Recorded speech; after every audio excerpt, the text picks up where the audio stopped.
What's up, everybody? We're back, the West Coast Preps Podcast. It's Chris Jackson, joined by James Dalpino.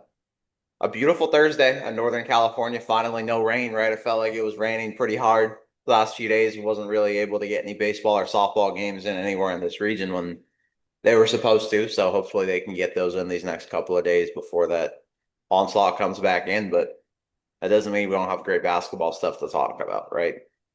Just had some coverage from the MCAL playoffs yesterday. They've got more great stuff coming up tomorrow for boys, girls on Saturday. The East Bay Athletic League that James is also going to be covering tomorrow night, that boys championship. But James, take us through it. Take us through those two league playoffs specifically and how they've shaken out and how it's looking. Where do you want to start? Man, we can start anywhere. Let's start the North Bay first. Let's start with Marin County. Start in the North Bay. So we'll start with the boys. Branson versus Marin Catholic, the two private schools in the MCAL going at it. When these two teams first met this season, the Wildcats rallied back with a 10-1 run in the final minutes of the game, taking the lead with, I believe, about 7 seconds left on a layup by Micah Pierce in a great basketball game. And when these two teams face off, you never know what you're going to get. Uh, Marin Catholic avenged their one loss in the regular season on Wednesday night, last night, from where we're recording against Redwood, uh, at home in the semifinals. They've been the best team in the league all season long, from start to finish, opening up their season with, of course, those big wins against Sarah, De La Salle, University, so on and so forth, and then into league play as the number one seed heading into the MCAL playoffs. And their pace of play is really why, as I've talked about, they're able to outrun any team, outpace any team, and strong defensively. They play the platoon shifts where five guys come out, five guys come in, and it speaks a lot to their depth, which is the strength of this team. They have 10 guys, 11 guys deep, and all of them are able to execute the offense, execute what's needed to be done. But who runs the ship? You got Joe Hammond and Bentley Morrow, who's having big seasons, but as I said, 1 through 10, this is a really tough lineup.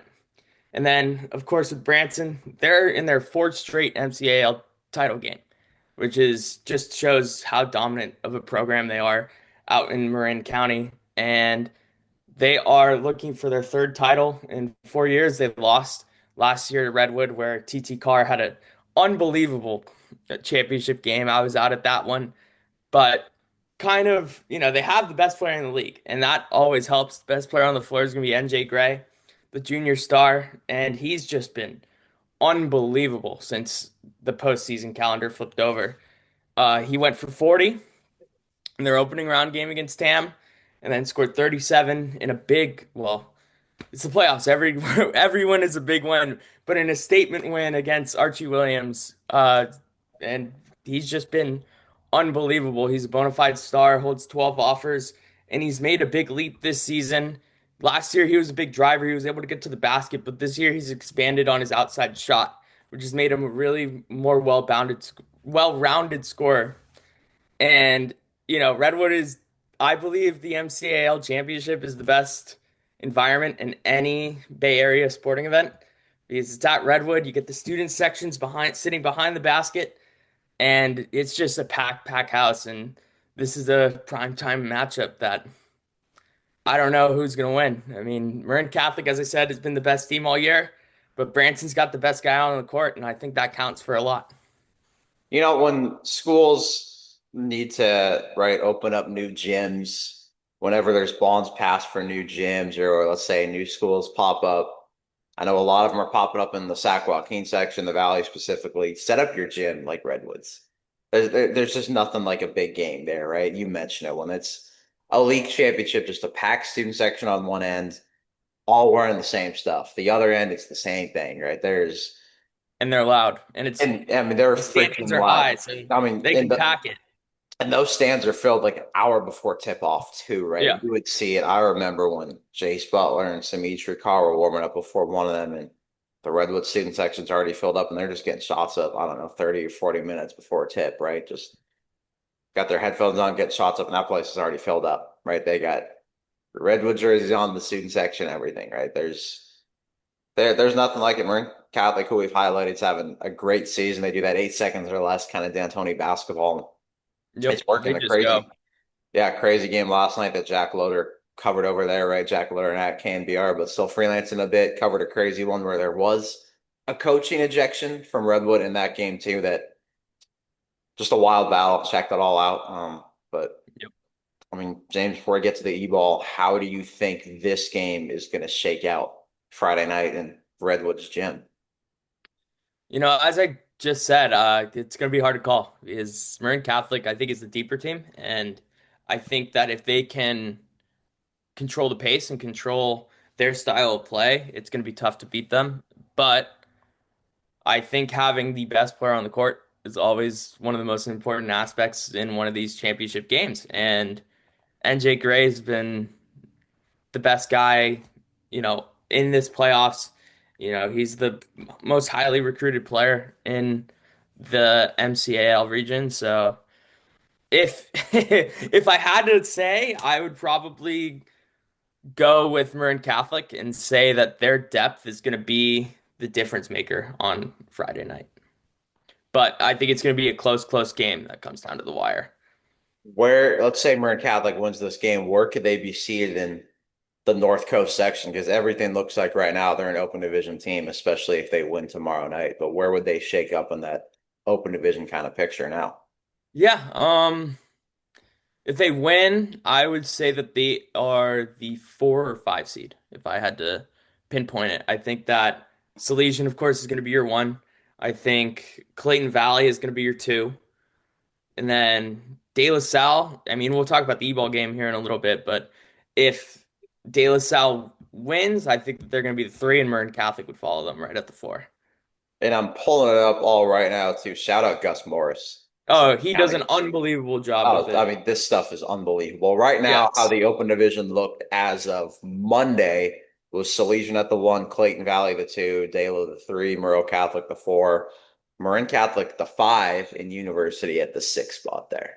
Yeah, Moreau Catholic is always the wild card. They're a talented team, but what will the committee that kind of like adjust the rankings based off straight schedule kind of see with the MCAL championship? But it'll be interesting to see how everything plays out. And if we get a Moreau Marin Catholic game, that'll be a fun one. That'll be a fun one to watch. I saw Mitch Stevens just posted a story on University likely being Yeah, an open team. I need to read that and check that out because that's another crazy story. That's a small private school in they've San had a Francisco, and great what, season. yeah, what they've done under Basolo, they've always been a great program. But for that school to go open division would be, I mean, I'm sure Mitch said it in the story would be historic.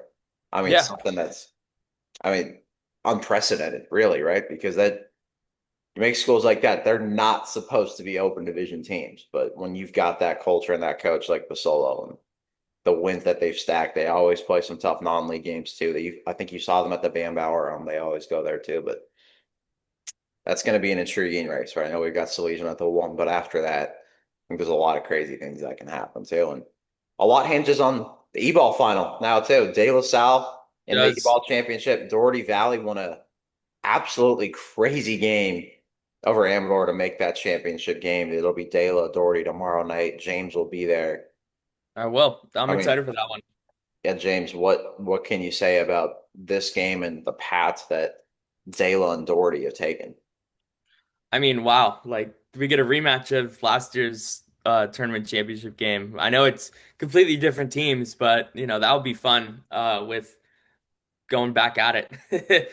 I think this time it's going to be at De La Salle, so it's home and home a little bit with the series, if you want to call it. But it's kind of a tale of two teams where De La Salle's strength is their height. I mean, you got three guys over 6'3" with Mariano Lopez Arden, David Pachulia, and Olanare Owa Brody. Once again, so sorry. I need to do better with names, but their length has been their big role and their big identity this season. And it seems like they were kind of trending down in a weird way with a loss against Livermore, which I think is just more due to the circumstance where you had that weird week break in between due to the incident during their game, I believe January 30th with the fight and with the Cal High loss last week. But that Monte Vista win, when money was on table, they showed up and they played out, and they're back in the EBAL tournament championship. And then for Doherty, if I had a vote and if I had a pick, Rashad Cotton Jr. is the league player of the year. And last night he went for 25 against Amador Valley and was a big part of that rally back in the fourth quarter to push it into overtime. And then eventually Doherty was able to close it out. But I think that it's going to be a chess match between Mike Hansen and Marcus Schroeder. I think that De La Salle is going to lean into their height and length, while Doherty's really found a ton of success with this small ball lineup, sliding Alonzo Walker to the five and having him be their quote unquote big man because of his athleticism and size and his ability to take away some of the things that teams want to run down low through their bigs. And I think that, it'll be interesting to see how Hansen plays this small ball lineup against a much taller team. And if he sticks with it or if he's going to have to go into his bench a little bit more. And I was out there against San Ramon Valley last week, and he said that that bench depth has kind of helped push them, and he's leaning on them a little bit more than he was earlier in the season. So it's not like he's not confident and comfortable going there if it's needed. It just seems like everything in this league has been bonkers too, just like this whole season. Yeah. Where Oh my Livermore has goodness. that game against Dalo that spans 2 days over, I don't know, what was it, over a week, week and a Yeah. half, something like that, right? Because of a fight that was in the gymnasium. They were concerned about some stuff. Postponed the rest of the game when Livermore was up three. Livermore ended up finishing that thing off for, I don't know, it might be Livermore's biggest win in history, right? Yeah. We see banners in their gym and all that stuff, but I don't know if they've ever beat De La Salle before, and Amari Chandler there and that senior class they have that's won in football got them their first league win in basketball and since 2014, and then to beat De La Salle for maybe the first time ever to Cal High has to freaking win a game, and it's last week of the regular season when there's Amador Valley and De La Salle to make the playoffs, and they beat both of Sweep them. him. Yeah, they Swept. swept. And Cal looked like on paper unbelievable, like top five, top 10 Bay Area team going into the year with their talent. Brady Kuykendall, Jaden Jones. They got another team with length and skill, but the pieces just hadn't come together consistently. They had that Saving Nations one on a Saturday that you were at, I think early January, January 3rd, 4th, whenever it was, but pieces didn't fully come together. It seems like they have. And then there's Granada, there's Dublin, two teams I think were 5-4 in the league too, but they didn't make the league playoffs because of the tiebreaker stuff. But Dublin had just beat Doherty. Granada's beating Yep. Dublin, but then Doherty's beating Granada. Right? These are all teams that feel like they all could win a D1 championship in NCS too, right? With Yeah. Doherty team as well, Mike Hansen. It's you don't really want to pick against Doherty Valley. It's probably not. Please don't bet on high school sports, but if you're a betting person, it's probably not smart to bet I don't even against. say if you're a betting person. Yeah, if you just We yeah, don't encourage yeah, that you know here. what? Yeah, we don't No. encourage that. Just don't pick against them because they won the Open Division title a few years ago. They've won three straight NCS titles. My silly self picked against them against Dublin, I think. What was that 2024? The year after they graduated, Beasley, Sevilla, Hudson, and they go back and win D1 in a crazy game, just absurd over Dublin, right? That's Mike Hansen, man. He's going to motivate these guys, and they're going to be ready. Now the Yep. question though is for this one, will they beat De La Salle? Um, let's. I know we just said don't bet against Hansen, but gonna have to do it. I think De La Salle's gonna finish it off. I think that the way that those bigs are playing are just it's gonna be tough for Walker to handle it down low if they choose to stick with that small ball lineup, and then you have to throw in Ibrahim Monowar, who led the team last night. Well, led the team on Wednesday night, I should say. In scoring with 16 is kind of their glue guy and their guy that can make plays. And I think that it's going to be a really great game. I'm really excited for this one, but I see De La Salle finishing on top like they have been all year long in this wild, wonky EBAL. You know what? I'm gonna go Doherty Valley. Rashad Cotton's gonna have a big game. Their depth's gonna show off, and I don't know, when a small ball lineup works to perfection, there's just something about it that's different. I Yeah. think they're gonna do it on Friday night. I could be completely off. But you know what, Mike? Show the team. Show the team. I picked you this time. I learned from 2024, right? Maybe I'll pick you in NCS too, right? But yeah, that should be a great one. Yeah. Yeah, that's going to be a heck of an atmosphere too. Doherty Valley's going to bring a lot of students. De La Salle's going to have everybody there. I mean, this and the MCAL championships are always the best atmosphere year in and year out. I mean, it's almost unfortunate they have to play the same night, right? Like why can't we have the MCAL do a little doubleheader at Redwood? I don't know, on Saturday. The EBAL does it on Friday, right? That would be awesome. Maybe we do that in future years, just so everybody gets the chance and they don't have to pick which one they want to go to, right? Not even just us, but also just fans and spectators that love high school sports and love high school hoops. We'll get into some football coaching hires here in a minute, but another place you were just at, James, Piedmont. They Yeah. had an unfortunate incident too, where a game against San Leandro, there was a fight between San Leandro players, fans. Piedmont's next game against Bishop O'Dowd was not played in front of people. Piedmont got its first win over Bishop O'Dowd in the Ben Spencer era. They had lost 13 straight to them under Spencer. They then get that win, and ever since then, man, I mean, this team, you had it in there. You posted a quote on socials in the story that I mean, they could have let that derail them, and they sure as heck didn't.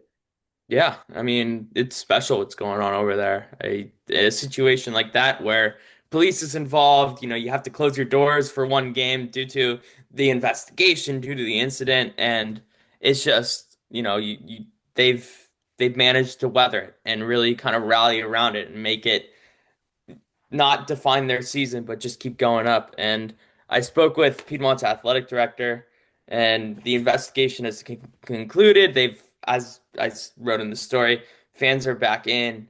They've just asked a couple students that were involved to not come back in the nicest way possible, I could say it. And they reconfigured their student section, made certain changes to the game to game operations to ensure that a situation like that doesn't happen again. But as you said, I mean, this was the toughest part of their schedule. They were 2-4 following that San Leandro game that they lost. And since then, they've beaten Bishop O'Dowd, Berkeley, and then Alameda on Wednesday night, the three top teams in the WACC Foothill.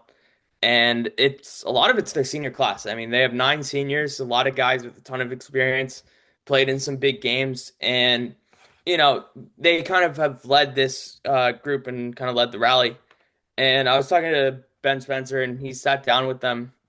They didn't practice on, I believe, the fight occurred on a Tuesday. They didn't practice that Wednesday. They didn't practice that the next day. Instead, they sat down as a team and just were like, "What? How do we want to make this? Do we want to fold? Not fold. Fold's a little bit too harsh, but do we want this incident to define our season and kind of have this be what we're remembered for in 2026, or do we want to rise and keep going and keep fighting?" That's what they've done. And Spencer said that he believes that they're playing their best basketball of the year, and you look what they've accomplished in the last 3 games, and it's definitely certain that they're going to be scary wherever they end up in the NCS playoffs. I mean, it also goes to show you that there's a lot more to it than just a game and practicing, right? Piedmont has that message to the team, like, which is a great one in life. Like, you're gonna have a bad day, a bad moment in a job, family, relationship, whatever it is. How are you gonna, will that define you, or are you gonna come back? And they have, right? When you beat O'Dowd, you beat Berkeley, you beat Alameda, now 5-4 in the league. And Dylan Casey, Occidental bound guy. They've had some college guys in the Ben Spencer era too, where you had JoJo Murphy went to Chico State, where he's an All-American. Now Yep. D1 ball at Seattle. AJ Harris, his older brother Luke, both of them play college hoops. There's Dylan Casey rising the ranks here too, and now projected the number 3 seed in Division Two. This was as of Monday when Gus Morris made those projections. The 1 seed in D2 at that point was Cardinal Newman. Number 2 was St. Mary's of Berkeley, Albany, whichever one you want to put them in there, and then Piedmont at the 3. And Redwood there at the 4, Casa Grande the 5, San Lorenzo the 6 spot. So it's Piedmont looking good. They were in NCS championship last year. They got into the NorCal playoffs too before they lost to Natomas, who looks like a favorite in the Sac Joaquin section this year for their division too. But great stuff at Piedmont and heck of a response for them to get. And then there's Andrew Hellman at Reardon. Now Reardon's all-time leading scorer, and this is another. It's been crazy there too, right? There was that tuberculosis outbreak on their campus where they didn't play for a little bit, right? Yeah. Well, what can you say about first Andrew Hellman, and what can you say about, I mean, this whole situation, the scheduling changes, and how Reardon's kind of come back and returned to action? Yeah, I mean, first off, congratulations to Andrew Hillman. He passed Kevin Rustani, who was, of course, an NBA player, and for the all-time leading scorer role, and it just further shows how impactful and how great of a career he's had at Reardon. And just on the tuberculosis situation, happy to see both teams are back out on the floor. Happy to hear that. Knock on wood, no one was impacted on the athletic side.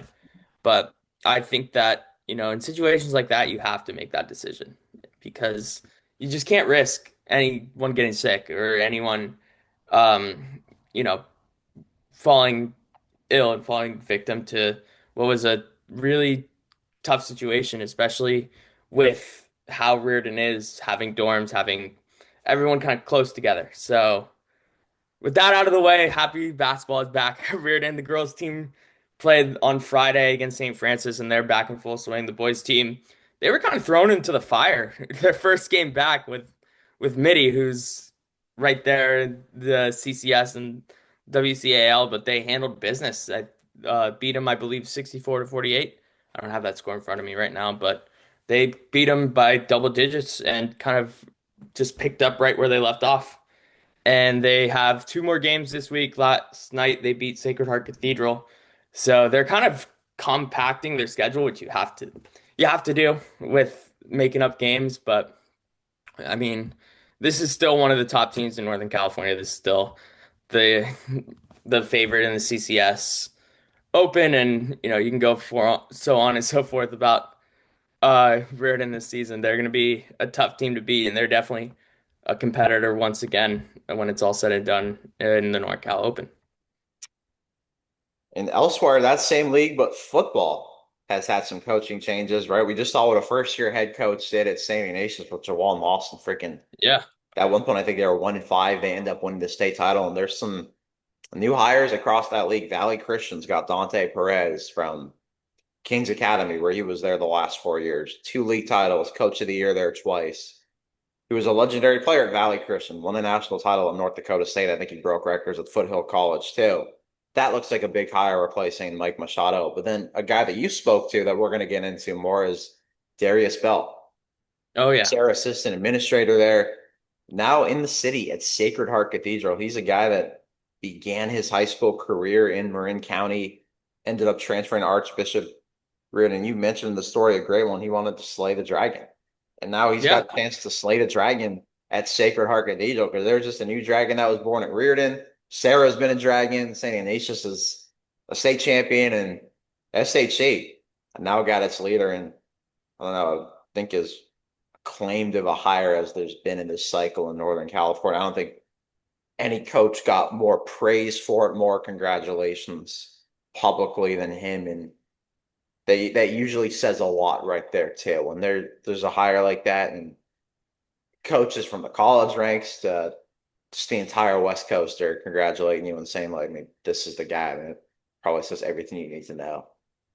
yeah. I mean, the one thing that truly, when I spoke with him, truly stood out is that he's just a competitor, as you kind of said, that slay the dragon type of mentality and commitment to rebuilding this program. And you know, he told me that he chose Reardon when he transferred as a high school student over schools like Sarah and De La Salle to show that he could beat the best and kind of play with a chip on his shoulder to show that where he belongs. And they won the CCS title when he was there in, I believe, 2009.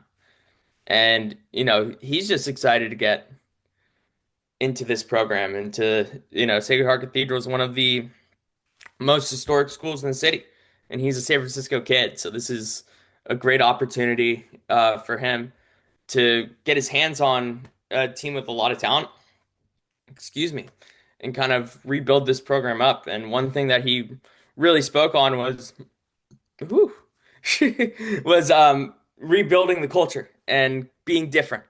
There was a lot of noise about Sacred Heart Cathedral's players and coaches and personnel over the years, and he just wants to come in and get his team more involved in the community, expect the kids, the players to be more of a student athlete, just kind of reprogram how things are done at SAC. And that was his big message, was in the first 90 days it's all culture building. It's all kind of making sure that we are as strong as we are on the field as we are off it. And Sacred Heart Cathedral's poured a lot of resources into their athletics. They're opening up a big multi sport facility out in Daly City that will be up in the next couple years. And it's just a really great opportunity he thought for himself. And yeah, that chip on his shoulder, that he spoke a lot about how Indiana football and Kurt Cignati has kind of rebuilt that program, and he kind of envisions himself doing something like that in the future. Hey, if you can do what Kurt Cignetti's done at Indiana, right? What he did at James Madison, the lower levels in Indiana. I mean that I mean that's legendary stuff right there. And Yeah. Darius Bell, you mentioned the culture. Who does that sound like? That sounds like a Patrick Walsh, Sarah. That sounds like what De La Salle does, being involved in the community, student athletes. Yeah. SAC got talent here. They've had some talent in recent years. They won state in 2021. Antoine Evans then had some guys roll through there as he became the head coach. Really good 2027 class, especially on the outside coming back. They've got a really good offensive tackle, Tristan Forks, rising the ranks too. I mean, can Sacred Heart Cathedral become a new powerhouse and not just, I mean, if you're a powerhouse in the WCAL, that likely means you've become a heavyweight at the NorCal level alongside of Sarah. What Reardon now is Folsom and De La Salle and those guys. Right away, I'm not sure, but with Bell's message and his what he wants to do with this program and how he sees the future kind of rolling, yes, I think that he's going to get kids that want to come play at Sacred Heart Cathedral. I think that that's going to be a big movement that he's trying to work on in the next couple of years. And I'm not saying they're going to be, how do I put this? I'm not saying they're going to be a team that's kind of a rollover this season. They're going to be competitive and they're going to win some big games, but will they be a powerhouse right away? No. But he's there and he is going to rebuild that culture. And I think that in the next couple of years, FJC is going to be a tough team to beat come down the WCAL and CCS stretches. For sure. I mean, it all looks, I mean, it's going to be fun, man. It's this. I might have to be in the Bay Area every Saturday for some of these games or these day games they have. Seeing Sarah Oh, play the SAC. WCAL? Yeah, I mean, Saturdays at the WCAL? there's nothing like it. It's beautiful weather on a Saturday in the Bay Area. Oh, Beautiful. I don't know. Sometimes at Keysar Stadium, it could get foggy. that's okay. When you come from Sacramento, and I love living in Sacramento, right? A little hotter though than San Francisco. So when I'm there on a Saturday in San Francisco, it's a nice change of pace. I got a hoodie on, the bay breeze. It feels pretty good. I'm just gonna say it's a 40-degree difference. It's kind of cool, weather Maybe I'm diverse. spoiled. I might be Sure. spoiled. Actually, Marin County weather is pretty good. Actually, I will fully admit, like, give the North Bay love to people. The North Bay is the place to be. But anyway, let's go on to then Westmont just hired Steven Johnson. He actually literally just called me, so I'll probably get something on him today. Known him since his days at Branham when we first started. Formerly the Branham head coach, 2018 to 2024. They were section championship finalists in D4 in 2019, 2022, league titles 2019, 22, 23, 52 and 23 overall record. An assistant this last year at Westmont, now hired as the head coach. Another guy where it just feels like you hire him, you're going to win. I don't think Yeah. there's any other way to put it. It feels like these other schools hiring a Dante Perez, a Darius Bell. It just feels like you're hiring winners. And this has to be one of the better coaching cycles I've seen in Northern California in terms of hires because who Christian Brothers just hired a guy that has won a title in San Diego and then goes to Jesuit. Now he's at Christian Brothers. And then what Whitney just hired as well, a top assistant at Rio Americano. And now he's the head coach at Whitney. That feels like a sleeping giant out there in the SFL in Rockland. It's good Yeah, times. you It's got Nathan Kenny on at Clayton yep. Valley, who brings And 20 years of yeah, experience. how Just the heck came how the heck coming could from I overlook Sacramento him? State. Yeah, how the heck did I just overlook him? We were texting about him a week ago. All right, I'm Yeah. sorry. I'm sorry, Nathan. He's run KT Prep. They've had a lot of athletes come through that 7-on-7 program. That's Oh yeah. a lot of people talk about the 7-on-7 culture, that type of stuff, but KT Prep was always the one that's done it the right way, just going up close, seeing them at tournaments. They've always done it the right way. They've had great academic advisors like Cassie Taylor as well. I just downed a large mocha from Pete's, so don't mind me. I'm probably messing up my words too. I've had way too much caffeine this morning, and it's 12:30. Ah, it's okay. Yeah, I opened up with the cappuccino and the Keurig. I had a little open Celsius in the car as I was dropping the dog off for his grooming thing, and then got the mocha, and it's only 12:34. What can go wrong these Hey, next? you aren't shaking yet. That's a big Oh, part. I kind I of don't am. see any shakes. I kind of am though. Like it's not good. I do not recommend it, but Nathan Kenyon, he's gonna make other people's schedules and game plans shake. That's the perfect segue because he I mean is that. That Yeah, DAL is that's tough. yeah, with him, Campolindo, Yeah, Aquilani's and those guys, and it's gonna be tough, man. That's as good of a hire as you can get there with his yeah, experience, his resume, his culture building. He's a guy that's been at De La Salle, Sacramento State. Now he's at Clayton Valley. That's another slam dunk. I'm so excited for these basketball playoffs and baseball, softball.